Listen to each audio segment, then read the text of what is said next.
Hey, it's Tim Young in the building. Won't you tell me how you're feeling? Listen, I'm so excited to be here right now, inviting you to Pop Gospel Speaks Radio, our online radio station. I want to take the time to tell you a little bit about us, provide you with our mission and our values, okay? PGS Radio is a listener-supported platform created to inspire worldwide audiences to abide in, connect, and share the gospel. As a diverse community of speakers and artists, we are committed to delivering authentic content that cultivates growth in relationships, purpose, and the Word of God. Our values: PGS Radio values service in providing opportunities for messengers of Christ to have access to larger audiences. It is our aim to present thought-provoking perspectives, real-life experiences, wisdom, and knowledge through music and conversation. If you are interested and want to be a part of us, please contact info@popgospelspeaks.com. That's info@popgospelspeaks.com. And please tune in right now, today. You'll hear something amazing. popgospelspeaks.com. I'm Tim Young, and I'm so happy and excited to see you there. Thank you so much for joining us on Other People's Shoes. As you know, I am your host, Neil Matthews. It is here. It is March 10th. And by the way, 41 years ago today was my birthday. I was born in a little community called Camp Lejeune, North Carolina. Fast forward to 1992, really 1993, I was in 6th grade, and this team was playing in the Final Four. Now, I didn't know a lot about college basketball back then, but what I did know is this team came out in these light blue uniforms, and I was hooked. I didn't know who Eric Montross was. I didn't really even knew who Chris Webber was in the Fab Five. But what happened that night is this team from Chapel Hill, North Carolina, went on to beat the Michigan Wolverines in convincing fashion. Thank you to a timeout that Michigan did not have. There's more to that story. But what that did, that little seed was planted in my heart. That seed of one day becoming a North Carolina Tar Heel. Now that dream has never been materialized. But I always dreamed, growing up, wanting to become a sports broadcaster. I dreamed of sitting down with a Carolina great one day. Well, thank you to my friends over at the Heels House on Clubhouse. Today, that dream now becomes a reality. Join me as we walk in what it feels like to be a North Carolina Tar Heel. Welcome in to Other People's Shoes. I can say it now. It's Wednesday, March 10th. It is, in fact, it is true. It is my birthday today. So what do you want for your birthday? Like, if you could have anything for your birthday right now, what would it be? Just take a moment and think about that. Okay, your moment's up. You know what my birthday wish this year for when I turned 41? I joined this thing on Clubhouse. You guys have heard me talking about Clubhouse for a long time. I joined this group on Clubhouse called Heels House. The first time I went into it, by the way, I thought I found my people. All of them were talking about North Carolina basketball, which, as you know, if you're hanging around the show long enough, you know I'm a huge Tar Heels fan, even though I'm out in Oregon. And so through my connections, I want to give some props to my friend B-Dot, Luck, those people over there that run in Heels House, just an amazing group of Heels fans. So if you're a Tar Heel fan like me, which I don't think there's too many of us out west, but if there are, I know my man RJ Blackaby, he's a big Heels fan too. I might have to turn him on to Clubhouse because this is so exciting for me. I get to sit down with a Tar Heel great. So let me see if I can do like a PA kind of intro to him. At 6'6", starting forward from North Carolina, David Noel. Was that good, David? Was that a good intro for you?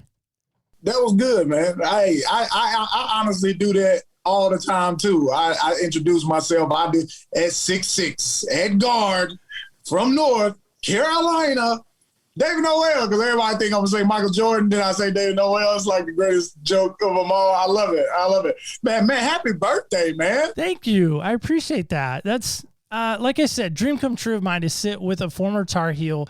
But I don't think, much like the Marine Corps, right? There's no former Tar Heels. There's always a Tar Heel, right? Is that kind of how that goes too? It does, man. When you want a former Tar Heel, you keep that blue blood right in your veins from the day you step on campus and until the day you die. And even when you're in heaven, you still a Tar Heel. So We good, man. Well, so I was born in this little place called Camp Lejeune, North Carolina. It's in Jacksonville, which is that Jacksonville maybe area, maybe, I don't know, but Camp Lejeune is inside of Jacksonville, the city. And so for the longest time, people have asked me, like, why are you a Tar Heels fan? I'm like, listen, I'm a Tar Heel born, I'm a Tar Heel bred, but people don't get that. So, I have a lot of Tar Heel merchandise. It's bad. My daughter was almost Caroline. True story. My wife nixed that. That was like the first name she crossed off of our name list. So she was almost Caroline. But I do say Neil Diamond a lot at work because, people are always trying to remember my name. I'm like, Neil, like Neil Diamond. And everyone's like, oh, sweet Caroline. I'm like, sing it, because I love that. So anyway, just really excited to have you on today. So David, help me out with this question before we get too far down the road. What size shoes do you wear? I wear a 14. Okay, and I'm guessing that if you could wear any pair of Jordans, right? If you could wear any pair, any style, any number, what Jordans are you wearing? The 11s all day. Now why the 11s? I mean, because there's like, I don't know. I remember there being 32 versions of the Jordans. I know there are probably upwards of 35 now, maybe because it's been a little bit since I got my 32s. But why the 11s? I don't know, man. It's just those are the ones that just always kind of like spoke to me, and like it's just I love the feel. I only played in them one time, as far as like trying to play in them. But man, you just can't go wrong with the 11s, bro. Any mix that they come out with color wise, it all bangs. So yeah, it's the 11s for me all day. That's awesome. Yeah, I just got in a couple of years ago. I was able to get the 11s. I don't know if they're legit though, because I got them on eBay. So in my mind, they're legit, but they're probably not. I don't know. But anyway, I don't care. They just sit on the shelf most of the time anyway, because they're so pretty. They're so pretty. Yeah. My 11s are so pretty. Anyway, that's not what we came here to talk about, but I'm excited that you're here again, like I said. So help me with this, David, because I know you played at Carolina all 4 years. Is that right? Yes, sir. Correct. Okay, so in those 4 years, I know the first couple of years were really rough. We don't have to go down that road. That was a painful road. But I know something amazing happened in 2005, kind of turned it around. Roy Williams kind of comes to town the year before, and, you're on this amazing 2005 team. I'm sure St. Louis is always a sweet place in your heart. That, of course, is when you guys won the national championship. But outside of that, what do you think was the greatest lesson you learned at Carolina for you personally? That's a great question, man. Honestly, it was to, I would say be patient. I think when you talk about our early struggles, that first year going 19-11, and then the second year where Coach Williams came in, not making the NCAA tournament. Actually making the NCAA tournament that year, but getting knocked off in the second round. Just understanding the patience that it takes in order to build chemistry, to build a team, the way that it's supposed to be built. And that was probably the biggest lesson that I took. And then I was able to apply that again from going from 19-11, second round of the NCAA tournament, national champion, and then my senior year actually having to lead a young group of freshmen. It just kind of all worked out, and patience was the kind of overwhelming theme throughout all 4 years that I was at the University of North Carolina. That's fantastic. Yeah. I went back and watched some of your highlights. Of course, the Kentucky dunk, still probably one of your favorites at Rupp Arena. But recently, I follow a ton of Heels pages on Instagram and, of course, all the socials because I'm just a diehard. So I love seeing everybody's different, postings. But recently, somebody posted a picture or a video of you.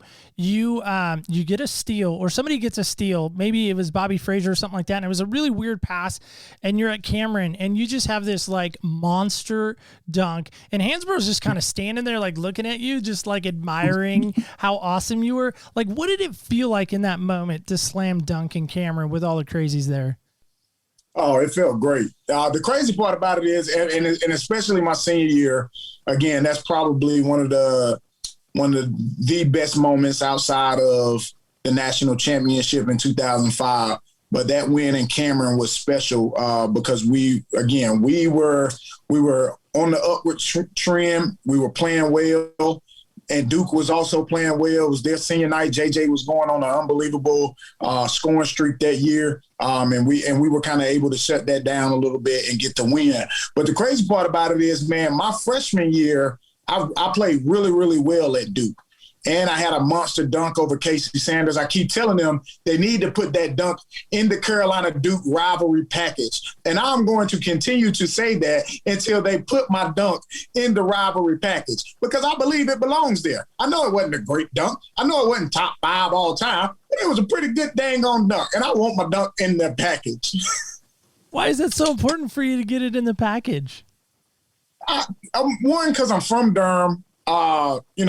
I'm a Tar Heel, and I don't know. I just want it in the package. I think people overlooked that dunk, and it was a pretty good dunk. It was supposed to be an and one. They didn't call the foul. Casey Sanders gets dunked on. He knocks me down, and I just think it was a good dunk. I think it needs to be a little bit more respected than it's been getting. I think it's been forgotten, and I want people to know.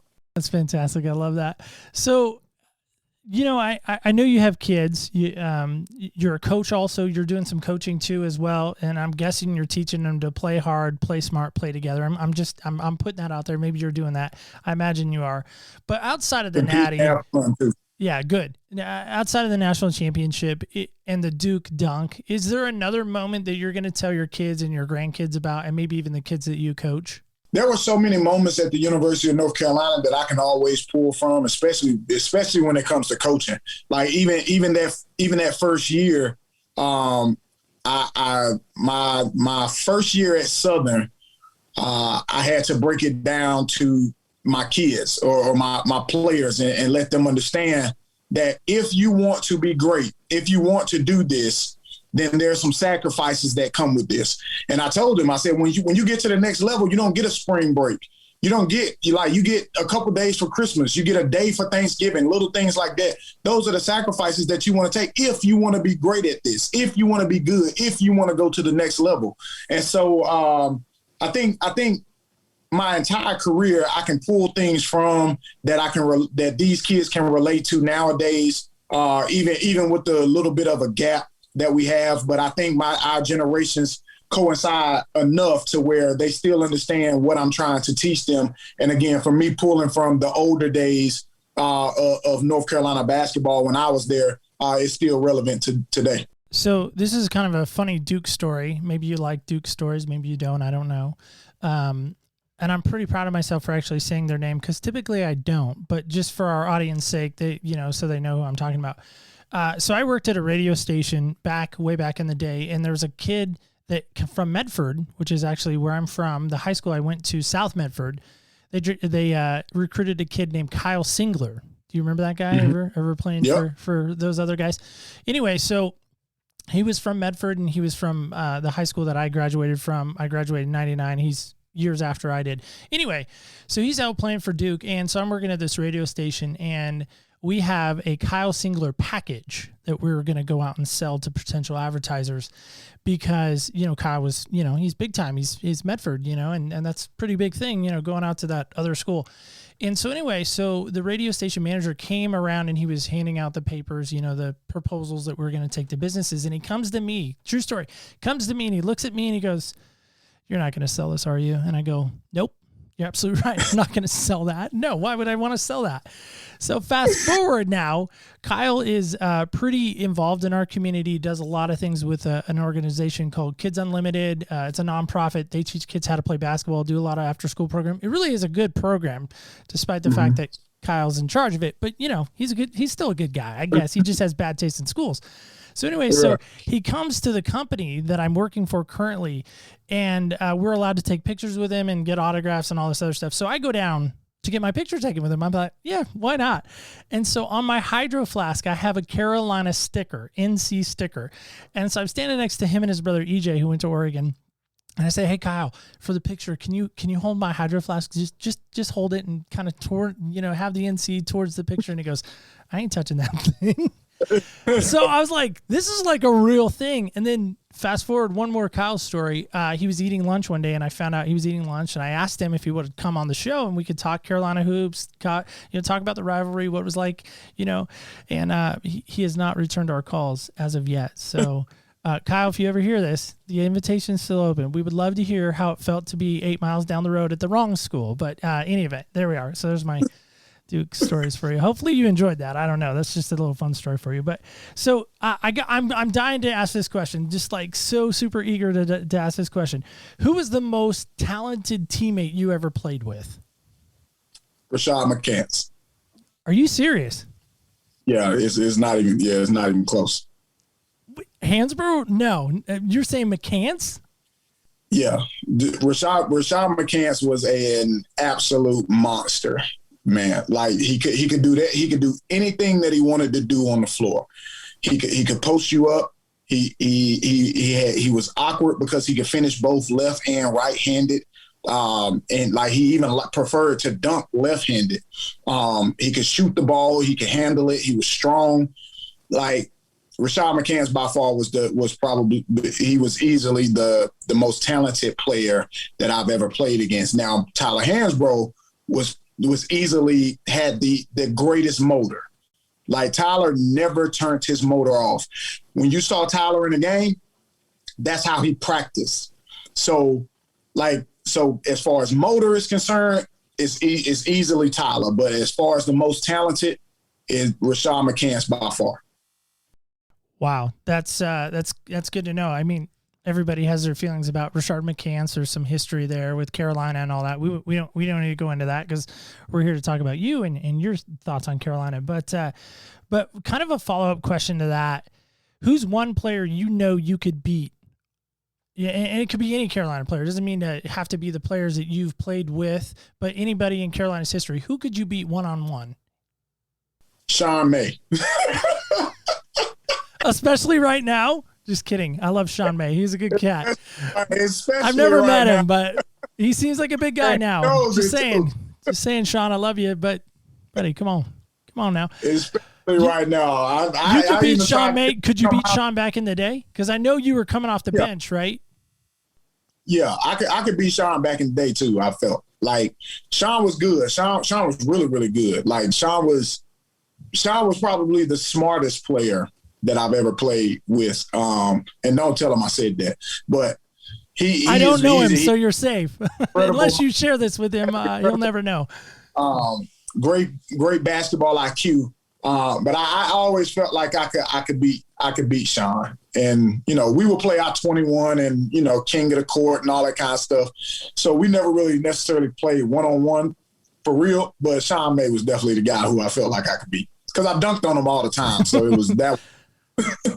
So out of all the players in Carolina, because I know a lot of players come back, right? During the summer, a lot of former players come back. Sheeds come back. I know Stackhouse, I've heard, has come back a few times. But you're saying, hands down, Sean May would be your guy to just take to the house and just show him what's up, right? No question. There's a lot of other guys I feel like I could beat one-on-one. But if I had to name one and it came to mind like right away, his name just stuck out so greatly that I just had to say Sean. It's definitely Sean. All right. We're gonna let that just go. I don't want to start an inter-team rivalry war. I don't want to be a part of that. So I know every player that has ever come out of Carolina that I've heard interviews from, just holds Roy Williams in such high regards. And I know he didn't recruit you. He kind of inherited you from the previous regime. But what's one thing or maybe a couple of things that you really learned from Roy that you maybe still use to this day that you learned from him back then? He taught me how to play the game.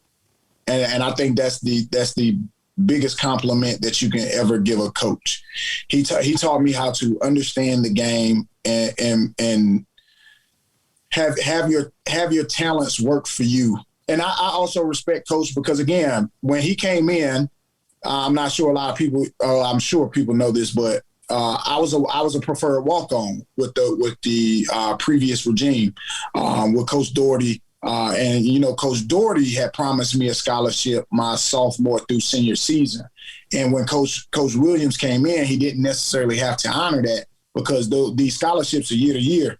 And so the fact that he even honored that was something that I truly, truly appreciated from the jump, and wanted to make sure that he didn't regret that decision. And so every day that I went out there, I wanted to make sure that I played my heart out for him and did the best that I could, not only for him, but for the Tar Heel brand, North Carolina being on the front of the jersey, the history behind that. So, but like you said, like, he's held in such great regard because, one, he's a Hall of Famer, for a reason. He has a way to connect with you on the floor that gives you the innate ability to understand exactly what he wants from you, and you're able to go out and do it.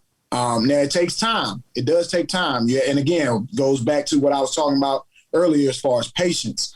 But he also is one of the fairest coaches ever as well. Like, if you're the guy that's going to come in, work your butt off every single day and do what's right, you're going to get your opportunity. And even in, like, I still to this day, like, kind of pinch myself that I was on the floor when the national championship buzzer sounded.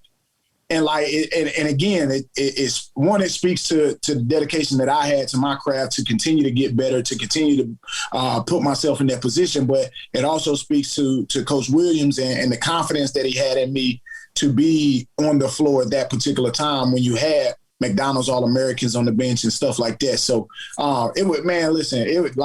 Coach is a great dude and deserves all the respect and accolades that he gets, and all of the praise. I think that always troubles me as a fan. They always say, don't read the comments, right?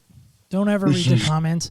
But I get so frustrated as a fan of North Carolina basketball every time Roy Williams is second guessed, every time he's questioned, every time he's mocked, he's ridiculed, he's too old, he's not connected. I mean, you were talking about how, you as a coach have maybe had that struggle with trying to relate with the younger crowd because you're some years older now, than what you used to be. No disrespect, but time has passed, right? Yeah, absolutely. And so for me, I always struggle with that as a fan. I'm like, shut your mouth as a fan. Like, I have no right to come in and tell Roy Williams, you should have taken the time out there. The Villanova game, by the way, I have never gone back and watched that highlight. I won't, because part of the reason is so many people second guessed that moment. And just for those that aren't Carolina fans, North Carolina lost on a last second 3-point shot by Villanova. Marcus Page, who will live in Carolina lore forever, makes this amazing double pump shot to tie the game, and then Villanova gets the ball back and makes this ridiculous, like, almost half-court shot. And I think, was it Chris Dunn that made that, by the way? No, it was, what is that boy name? I thought it was Chris Dunn. Maybe I'm wrong. I'll have to go back. And Chris Dunn with the Providence, I think. Oh, okay. I thought he was like Kenny Britt, or not Kenny. I don't know, who am I thinking of? What is his name? Right? Yeah, I don't know. Anyway, we won't get bogged down on that. But anyway, they make this crazy shot. So in that moment, like, everybody has questioned him, I feel like, for years. That he should have done this, he should have done that. Why didn't they do this? Why didn't they do that? And it's like, listen, you are not the coach. You are not the Hall of Fame coach, to your point. And so to me, that's just one of those things that people need to remember is you're not the coach. You don't get to be, you don't get to make those decisions. So, okay. So, speaking of coaches and fans and all that, I'm curious about this too. What is one thing, or maybe there's a couple of things that most people, like myself as a huge Carolina fan, what's something that I probably wouldn't understand about Carolina basketball if I wasn't involved in the program? Exactly that. Exactly the questions that Coach Williams gets. and here's why. Because again, some of those questions are, I don't want to say they're justified, but there are times where I even watch the game knowing what's about to happen. And I say, Dad, Coach, every now and then. And it's coming from a genuine place. You know what I mean? It's not that I'm questioning him or anything like that. But now that I'm a coach, it's like, I think I look at it and say, would I have done that? Or would I do this? You know what I'm saying? So the way that North Carolina plays, the outside fan may not understand if you're not in the crevices of it every single day. And so when you watch the games and you see things that work and then you see things that don't work, and it's a continuous cycle of like, dang, why are we playing like this one day and then we play like this the other day? Why are we up here one day and then why we beat Florida State and then we lose to Clemson? How we do that against Duke, them bums, and then we do that against, you know what I'm saying? So it's one of those type deals where I think it's just that, man. Like the understanding of the game would have to be on a probably a little bit higher level for the average fan to understand what North Carolina does on a daily basis and how crazy it is that they do the same thing since Dean Smith and it still is successful. So it's crazy. And that the kid name was Chris Jenkins. Thank you, Chris Jenkins. I appreciate that. Yeah, he was a cousin to Britt, wasn't he? Nate Britt?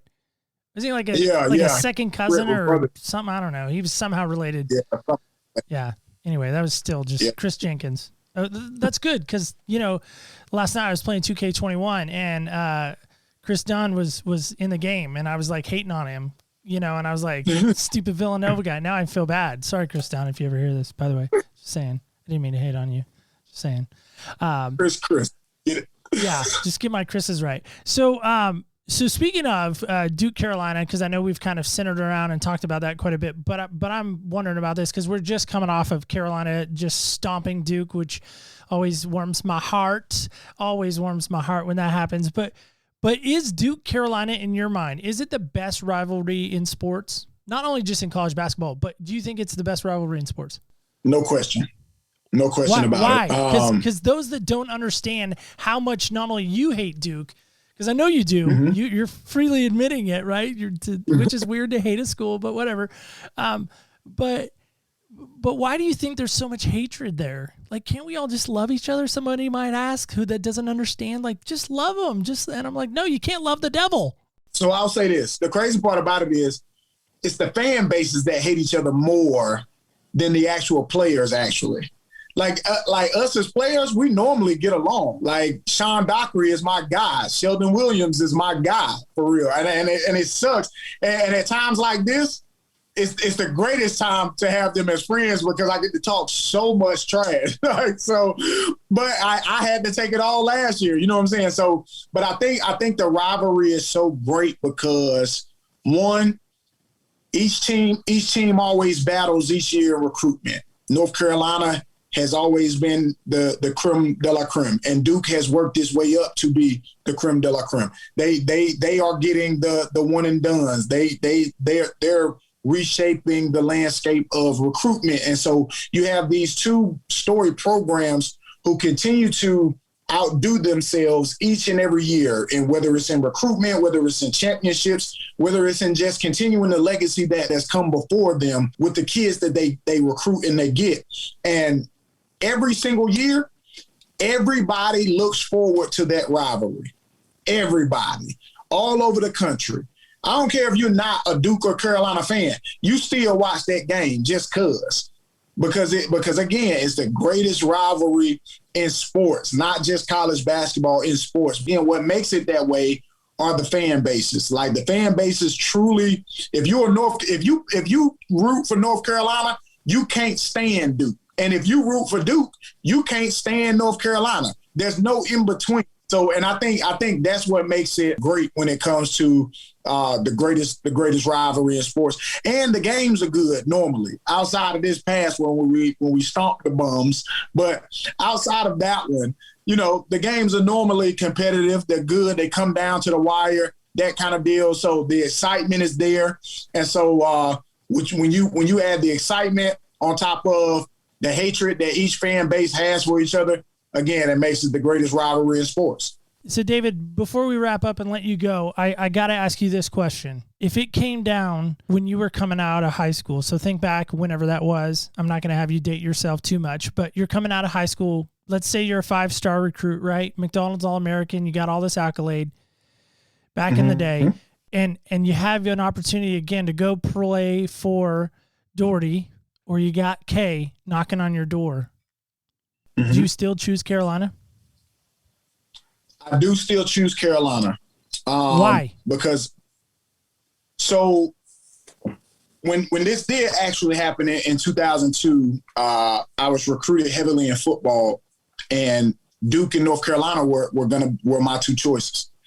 Like, it came down to Duke and North Carolina football wise, because they had a reputation of allowing their football players to play basketball. And so at Duke, Reggie Love was my host, and it took me to a game, all that kind of stuff. And then at Carolina, Sam Akins, like one of the greatest receivers to ever play at Carolina, man, he was my host there. But it was just the feel when I stepped on campus that did it for me.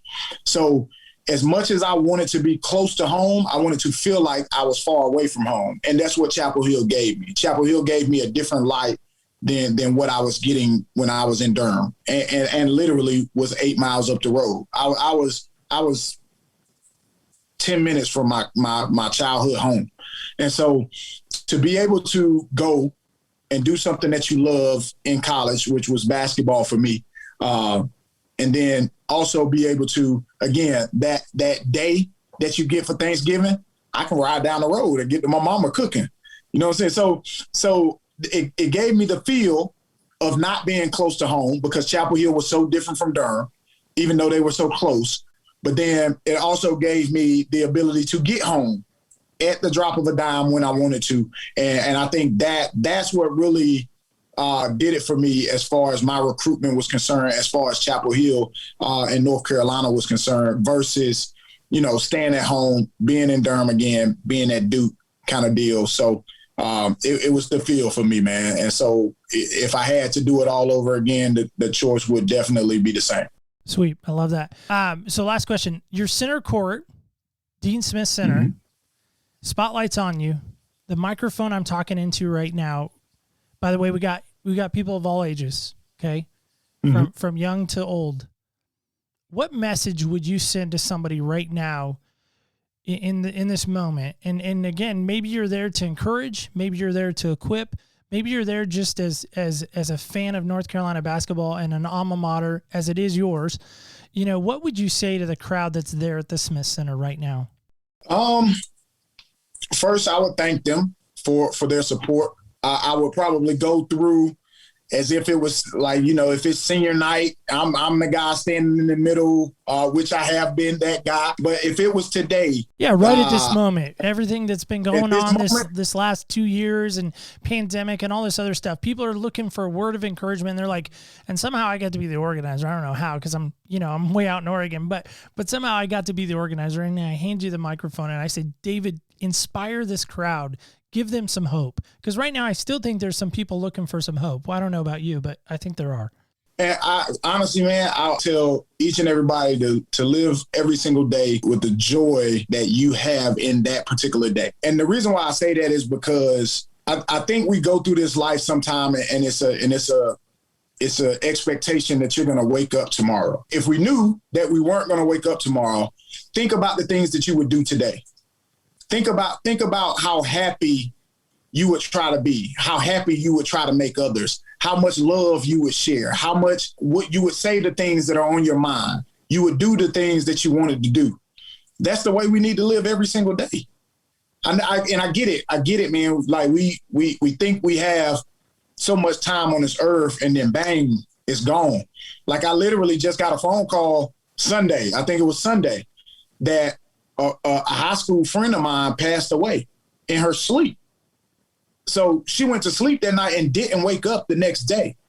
So just like to think about life, how precious it really is to have time, to have the moments that you have in that particular day, continue to live it like it's your last, because it very well could be. And so anything you got to say to people, anything you want to do, like chase it until you get it, and live every single day with just a smile on your face and joy and love in your heart. So that would be my message. Thanks, David. I really love that a lot, man. So, David, I know we want to get to Brandon here in just a second, but man, I just want to say thank you from the bottom of my heart. Thank you for helping my birthday wish come true to interview a former Tar Heel. And you get the last word. Whatever you want to say, whatever's on your heart right now, you get to say any phrase, anything you want to say, just go ahead and say it, and then we're going to go over to Brandon. Man, all I want to say is happy birthday. Continue to enjoy your day. And you know what time it is when it's heels. Awesome, man. Thanks so much. Thanks again. All right, man. Welcome in my guest, second guest. It's always fun when we get to have two guests on at the same time. Help me welcome him in, Brandon Robinson, and I'm actually donning, you can't see this, but I'm donning his number 4 jersey. Of course, there have been so many great number 4s. One that comes to mind, too, outside of Brandon wearing number 4, a guy named Bobby Frazier, a guy named Isaiah Hicks. Those guys donned number 4 as well, but Brandon probably wore it the best, right, Brandon? No, I would say Isaiah wore it the best, and those guys before me, they made me want to continue that legacy and that number. So I got to pay homage to those guys. It's not just me. I think there was a guy back in the day too, and I'm probably going to get his name wrong, Nakhtar Jai or something like that. He wore number 4 too. He also wore number 4 too, and I was really excited to see some old highlights of him today as they were, Wednesday Carolina's going to play, which I'm always excited when Carolina plays on my birthday, so that's really fun. So Brandon, happy birthday. Thank you, man. I appreciate that. So Brandon, I got to ask you this question because I get asked from time to time, what is a Tar Heel? I have no idea what it is. I honestly don't know. I'll probably have to Google it after this because I've never been asked this question before. So I'll have to figure it out myself. Well, good. We'll figure it out together. So I've heard so many different versions of that. I just didn't know if they had classes there before you started enrolling in school. Okay, here's what our mascot name is. This is what it's all about. So that's fun. But Brandon, I'm curious about this question too because we always like to know this. What size shoes do you wear? So I play in a 12.5, but I wear a 12 just to walk around casually. So I play in a 12.5. I used to play in 13, but once you get to college, you can always get 12.5s because you get, you just have perks of Nike and stuff right there, phone call away. So you can get 12.5s a little easier. Nice. So speaking of Nike, I was asking David this as well. If there's a specific Jordan that you could wear, what Jordan would it be? To play in or just walk around it? Let's say to play in. Yeah, I'm guessing you got your locker full, or you got the team locker of Jordans. You can go tap it. I want to wear 11s today. I want to wear these today. Right? Is that kind of how that works? I mean, not really. So the thing is, we can't play in retro shoes. They give us CPs and then the 34s and 35s. So we can't play in retros. I know back in the day they used to be able to play in retros, but during my time there, we only got to play in retros, I think maybe one time. But if I had to choose a retro shoe to play in, it would be the 11s. So I would pick those. But just a casual shoe, my favorite Jordan shoe is the 4s. I love those. But my favorite shoe to play in at my time being there was the CPs. Those were my favorites. Nice. David was saying the 11s as well. So he picked the 11s, and I have the 11s back here too. I don't know if you can see those or not, but they're back there, and then right above them are the 32s. So which are my favorites. So those are my 2 favorite Jordans. So I'm curious about this too, because you were part of that national championship team back in 2017, which, by the way, I'm from Oregon. So oh, wow. So you guys beat Oregon, I think, by 1. Thank you to Kennedy Meeks and his amazing ability to rebound, pushed you past Oregon onto Gonzaga, which is also really hard because Gonzaga's a Northwest team too. So I had a lot of people giving me junk because I was not rooting for my home area, which... Oh, man. But I can't. Look around the room. I know that felt good. Look around the room. Do you think there's any Oregon stuff in here? No, there's not. Those walls are That's blue for a reason. Just saying. So anyway, so back to you. Outside of the national championship, what do you feel like is the greatest memory that you're going to tell your kids and grandkids about? Ooh, I'll have just from my time playing in North Carolina. Yeah, sure. Just not only playing, but maybe just your experience at Carolina. What would you tell them? I would say it was a fun ride. Everything was great. I love being in North Carolina. And it was the most fun I ever had. Even times when I wasn't playing, just even off the court, I had some of the greatest times of my life, and I met some of my best friends. And like I said, I met some of my best friends there. But I would have to say, besides winning the national championship, my favorite memory was kind of senior night. Just that season being as rough as it was, and me being hurt all the time with my ankle, And just being able to get a win on my senior night, that felt really good. And just to see my mom emotional, see my dad like really proud of me and my family proud of me, like that meant a lot to me. And I didn't know how many people cared about me at Carolina, like just within the basketball as fans and stuff. So that meant a lot to me just to hear my name calling and people take my speech well. So that meant the most to me, I would say, besides that national championship. Do you feel like there's any lessons you learned about yourself personally? Yes, a lot. I just learned a lot about myself, just learning how to fight through adversity, learning just how to enjoy things even when things aren't going good. You just got to always kind of find the good in things even when they aren't going as well as you want them to. And then even me being at Carolina and not playing and knowing I could have went somewhere else and played a lot of minutes, it still just was good to just be, like I said, meet my best friends during that time. And I just learned about myself just loving the game besides being able to play, like seeing myself playing basketball. I mean, not outside of playing basketball, like being able to coach and wanting to stay in the game when I get done playing. So that's what I learned a lot about myself at being at Carolina too. And I don't think I would have maybe learned that going other places. Yeah. I've heard it said, and David kind of said this as well, the idea of, you learn so much from Roy Williams. You learn so much from the program. A lot of life lessons. Yeah. What is one lesson that Roy taught you that you still maybe use today, if that's possible? I mean, you mentioned this to David earlier. You asked him like any advice that you would give him. Yeah. People out there, I remember one of the first things Coach said to me when I got ready to go to Carolina. He was like, even a bad day in North Carolina is a good day in North Carolina. And I was kind of looked at him sideways when he said it, because I'm like, if I'm having a bad day, I'm having a bad day. Like nothing else can be good. But I remember times like where I wasn't playing, or like last year when we weren't winning as much, I could go back to my room and just be around my friends and just be on campus and still enjoy life and have fun. And just always seeing the good in things, even through tough times. We are fortunate in some way. We might not have everything that we want in life or we think we need, but just to be alive and breathing is just a blessing in itself. And a lot of times, me being at North Carolina, I was in better positions than other people were. So it just always felt good just to know that, like you said, even a bad day at Carolina was a good day. Yeah, that's an interesting thought process. I'd never even heard Roy say that. So that's kind of a nugget, I would imagine, from him, right? A few of those have probably rattled around in your head a few times. Yeah, it's so many that I could use, but that's one that always sticks out to me the most. Best teammate you ever played with? Who was that? Wow, that's tough. That's tough.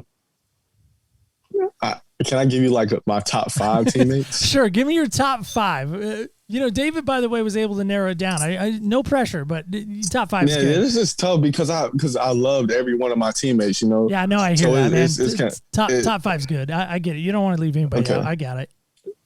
No order. So I'm gonna go Garrison, Theo, Justin, and then I'm gonna cheat. I say Theo, Justin, Garrison, and I'm gonna put Sev, Shay, and Tony all in one because we all came in together, so they're in my 4th spot, and then my 5th one, I can't. Dang, see, I can't even do this. Okay, so look, I'm gonna go like this. Is this like right? the hardest question you've ever had to answer? I know you've been interviewed a time or two, right? Yeah, this is the toughest question I had. So I'm gonna do it like this. For my first spot, this is no order. For my first spot, so no order. Garrison. We're not holding Brandon to any order here. So anyone that's going to listen, future players, former players that he may share this with, he's not putting them in any order. All right, go, man. So my first spot, I'm going to put Garrison and Sterling together because they're one. They're like one. So then I'm going to put at number 2, I'm going to go Sev, Shay, and Tony. Then I'm going to go Theo and Justin. And then I'm going to go Walker Miller. Wow, Walker Miller. Okay. All right. See what you did there? We shared. He was right next to me at my locker. All right. So getting into teammates and people you played with, so I'm curious about this one too. Who's one player that you could beat in one-on-one? Justin Jackson. Because we always go back and forth about this. Like I play video games with him every day. He always talks about how he could beat me one-on-one. So I'm going to say Justin Jackson. All right. So I would love an introduction to Justin because he is one of my favorite Tar Heels, by the way. Not that you're not. I just want to say you are as well. But Justin, I don't know what it was about him. Maybe because he wore 44. He had the double 4 going. And I feel like he went through. Yeah, that's tough. Yeah, it is tough. But I feel like he went through so much adversity as a player. Like I really saw the evolution of his game just get better and better every year. It really did get better. For sure. And I don't know. I just had a lot of respect for him because he worked hard. You could tell he was working hard. Him and Joel Berry too. Both of those guys just worked hard. Yeah, hard-nosed players. They were really good leaders. For me coming in as a young guy, especially like a guy like Joe, just being that leader my sophomore year, because him and Theo were like the only seniors on the team, and they had to deal with a lot of young guys. So watching Joel and how he approached our team each and every day helped me kind of lead a little bit my senior year. Even though the season wasn't what we wanted to be, it helped out a lot. So we were talking about Coach Williams earlier. What does he mean to you as a coach and as a man? And just maybe share with us. Again, I know you talked about the little nugget he gave you that still rattles around, still kind of resonates with you. But what does he mean to you as a man-to-man? I mean, Coach Williams means a lot to me. Just not only just the things he taught me on the basketball court, but just the life lessons and just knowing how to separate the basketball and the person. Coach Williams really cared about me as a player. I mean, not only as a player, but as a person. I know there was many times like where I had to deal with things non-basketball related, and he was always there for me and giving me the best advice he could, and always telling me that I could always come talk to him anytime I needed him. And I think that meant a lot to me. And just he believed in me even at times when I didn't believe in myself, like in times where I was always like kind of doubting myself, didn't think I could play at that level. He kept reminding me at all times, you're here for a reason. If I didn't believe you couldn't play here, I wouldn't bring you here. And just always caring about also what I want to do after I get done playing, and just being a family person.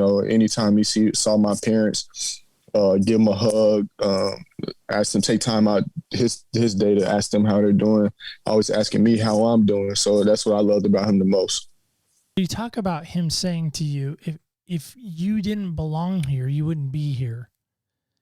Right. What does that mean to you as a player? Because again, as a fan, that would be amazing to hear from a boss or, somebody in my sphere of influence. But as a player, knowing that he believes in you that much, what does that do for you as a player?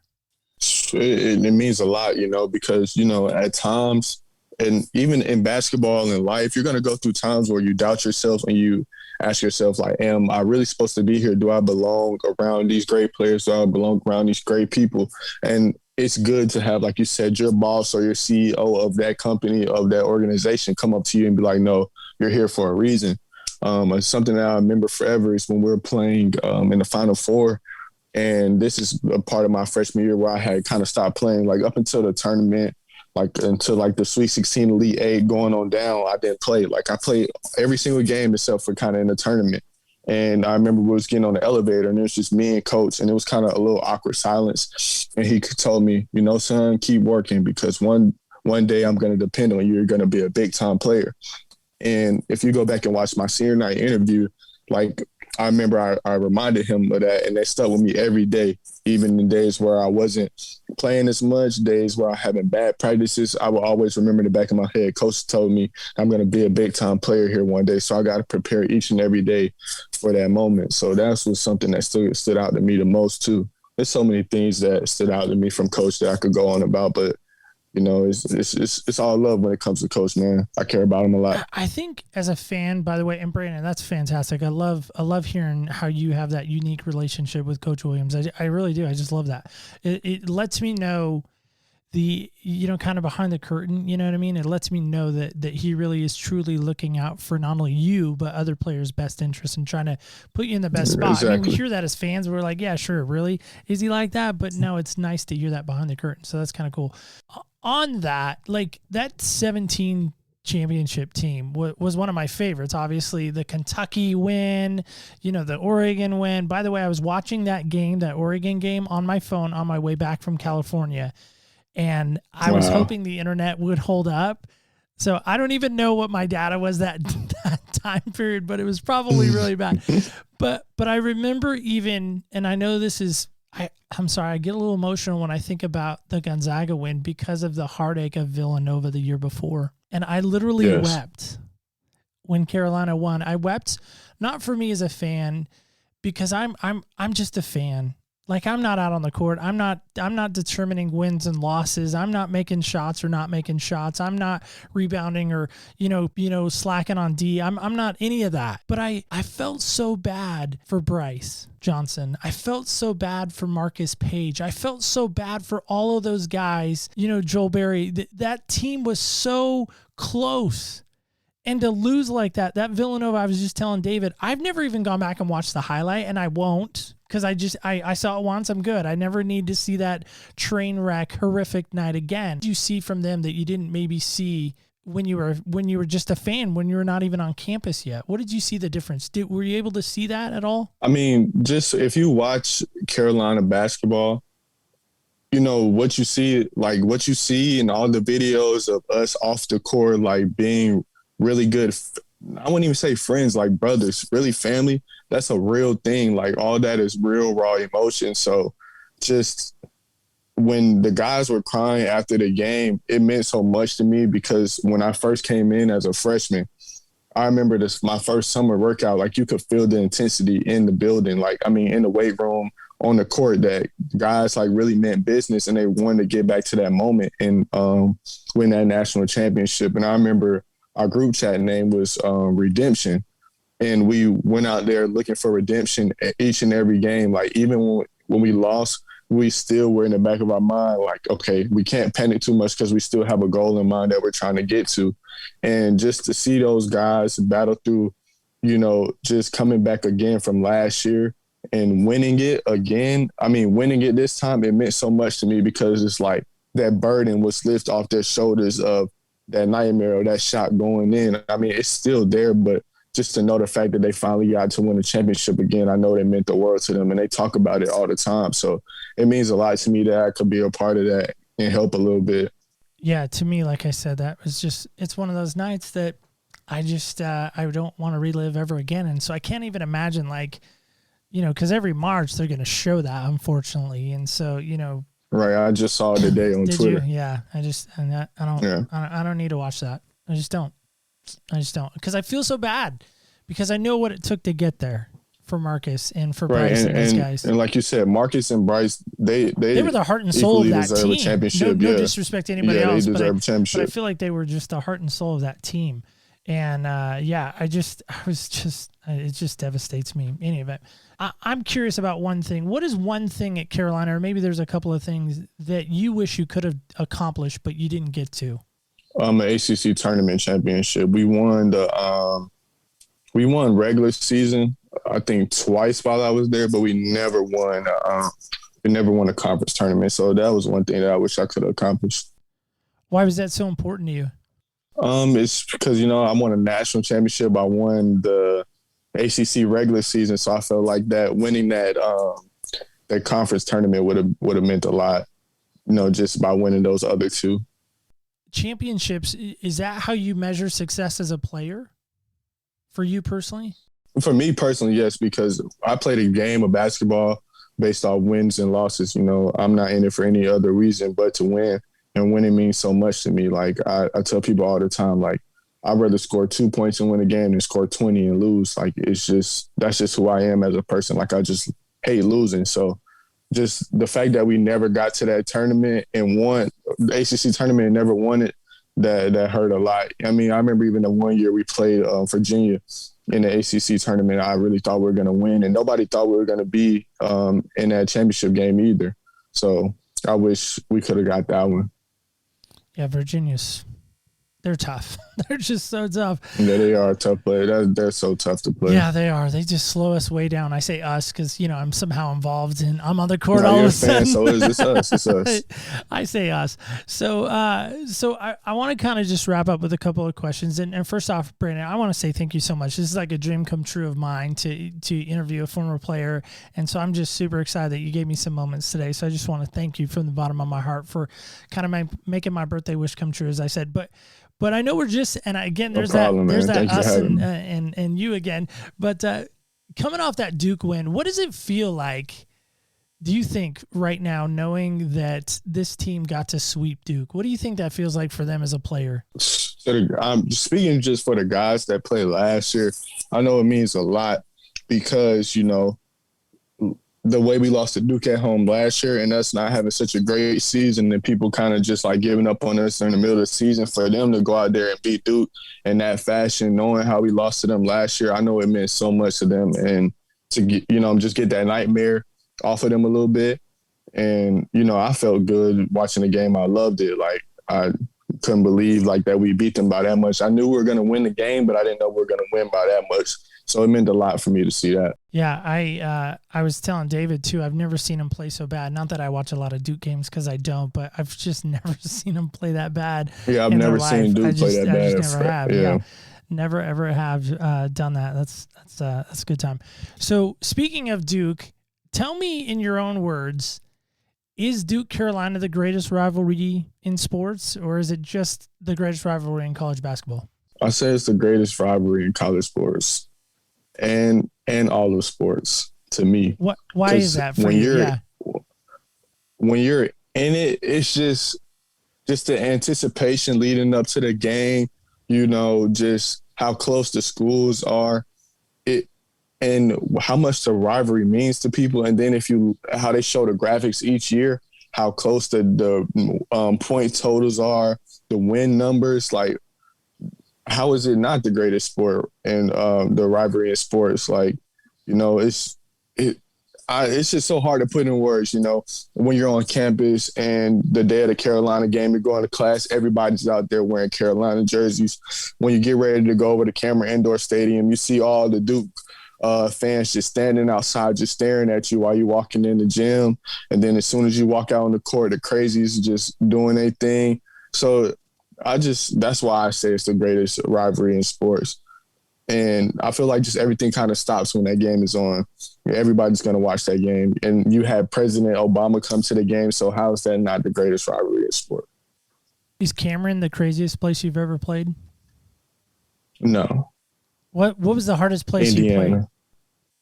Indiana. That was my first road game in college. We had just came off winning the Maui Invitational, and we played Indiana.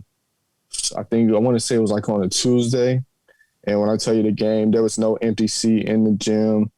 It was loud in there. Like it was crazy. For my first college game, like, man, it was so loud in there. Like I wish I would have never played Indiana for my first college game. I wish I could have got a little more experience under my belt before I played somewhere like that. But yeah, Indiana was crazy. That's awesome, man. Indiana's a tough place to play too, I would imagine. It's one of those historic arenas too. So and their team was pretty good at the time. I want to say they were like top 10 or top 15 in the country when we played them. So last question, what legacy would you want to leave there for Carolina? I would say because you asked what legacy that I wish I would have left. It would have meant the world to me just to win a national championship my senior year, going out on top, and that it was in Georgia if it was happening, if we had a good season, non-pandemic. Like it would have meant the world to me just to win it at home, just because, as growing up as a kid, my dad used to take me to the Final Four in Atlanta all the time, and I used to go watch the open practices, and I would always say to myself, like, man, I want to be on this stage one day. So that was kind of like always my goal in the back of my head, playing that whole season. And the legacy that I hope that I left, which is somebody that worked hard, did the right thing, represented the program well, and left it all out there on the court. It was times this year where I was banged up a lot and I felt like I couldn't give it my all, but I always tried to find that will inside of me, that hunger inside of me, just to go out there and give it everything that I had. So I hope that people can appreciate that. And I hope people don't know that I didn't go out there and play a game where I didn't try my hardest or didn't try my best to win and make a difference. That's awesome, because you always want to leave a great legacy when you leave, right? Yeah, exactly. Yeah, I think that's important for sure. So speaking of Atlanta, I'm curious about this. Have you been to Mercedes-Benz where the Falcons play? Yes, my family has season tickets to the Falcons, and my brother's a huge Falcons fan. So I've been to a Falcons game in there, and I've seen a couple games. Nice. That sounds fantastic. Do you know the seating capacity by chance without Googling? No cheating. I actually don't know it. Do you know? I do, it? actually. I had to Google it because I don't know. So 71,000, by the way. 71,000. Wow. So kind of a similar question that I gave David. Somehow if I can get you a microphone, 50-yard lines, or 71,000 people, what are you going to tell them? Ooh, what am I going to tell them? Like, is this like a message or just it's Brandon Robinson's message. Somehow, I organize this amazing event, right? And I hand you this microphone that I'm talking into, and I say, you get to tell this crowd anything you want. We got ages from all walks of life. Maybe there's some Carolina fans in the midst. Who knows? We don't know. It is Georgia, so chances are pretty good, maybe. But what would you tell them? What would you want somebody to know about you? Want somebody to know about me? Yeah, maybe like a lasting legacy, or maybe a great lesson you've learned, or maybe a truth that you could share with them. A great lesson that I've learned throughout life. I would just say never take anything for granted. Appreciate every day that we have on this earth, especially with just the way life has been going. These past couple months, just people dying, people going through COVID, just appreciate your friends and family, and just tell your loved ones you love them, and just appreciate that time when you're around them. For me, being at college, like, I didn't spend as much time as I did growing up for 18 years with my family. And, me just being at home with COVID and the world kind of shut down a little bit, I've appreciated being around my family so much, and just getting to know them even more. It's getting to laugh around them, just having fun. It just means the world to me, and it should mean the world to other people. Just appreciate your family, because these are the people that care about us the most and have our best interests. So that's what I would say. Awesome, Brandon. I love that. And to remind people that family should be first. That's good stuff. So we always play this game at the end of my show. It's called Senseless. And so I have a Carolina cup here. Look at that. It's pretty awesome. Inside here, there's a die. So I'm going to roll it because you're not in Oregon. You're somewhere amazing, more than Oregon. So here we go. This is my die. And look at that. Look at what number that is. Can you see that okay? 6. Yeah. So that means you got question number 6 in our game called Senseless, as I said. So we have 5 senses. You're fully aware of that, right? All right. So we'll try to make this really fast for you. But if you could have dinner with one person, dead or alive, who would it be and why? Ooh, Kobe Bryant. Why Kobe? I mean, I know maybe obvious reasons, but for you, maybe why? So Kobe Bryant was like my first favorite player of basketball. Like, my dad used to put Kobe Bryant on the TV. I used to sit there and watch him. Kobe Bryant's the reason I'm a Lakers fan. I used to wear 24 at one point, and I just broke it down to 4 because everybody wore 24. And I met Kobe Bryant one time in my life, and that meant the world to me. Like, just to get there and just to listen, sit there and then to see him talk, take a picture with him, and then even ask him a question afterwards. Like, that was kind of the best day of my life. And I wish I could sit down and have a whole hour conversation with him. Like, that would be so cool to me. So if that's one person I can have a conversation with, it would be him. Awesome, Brandon. Thanks so much for joining me today. I really appreciate it, man. Thanks for giving me some moments today, for sure. No problem, man. Happy birthday. I hope you have a blessed one. And thank you for having me. All right, give me a go Heels before you go. Hey, go Heels, man. Thank you so much for joining us on Other People's Shoes. As you know, I am your host, Neil Matthews, and I just want to say thank you. Thank you to you as the listener. It's not every day that I take a very selfish show and make it about me. Like, from the beginning of this show's genesis, inception, whatever you want to say, I always wanted it to be about other people. I've been criticized through the last 2 years or so that my name sometimes isn't as prominent. My face isn't plastered on the artwork. But today I took an opportunity, and I hope you'll be okay with that. But I took an opportunity to do something I've always wanted to do. And that was interview people that I've loved to school from afar. And I know it sounds crazy, but I just feel so blessed in this moment right now that I had an opportunity to sit down with David Noel and Brandon Robinson. Those two men will never know what those moments meant to me.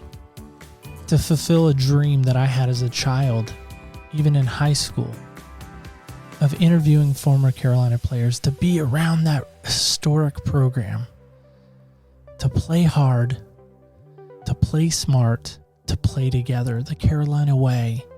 But I just want you guys to know this could not have been possible without, and I know I've said it already, but I just really want to thank and they're not even really friends, acquaintances over at Clubhouse that run the Heels House. And they're very wonderful people that have allowed me to come in and enjoy the fandom just like everyone else. And I'm just grateful. I hope you enjoyed today's episode. By the way, speaking of episodes, here's a little sneak peek of next week's episode. Literally weeping on my friend's bed. I had a towel so I wouldn't get it wet. And that was the moment before the miracle. And so I want to encourage anyone out there listening who maybe is in that moment before the miracle, or even feeling like they're just done and they're not even going to hope for a miracle anymore.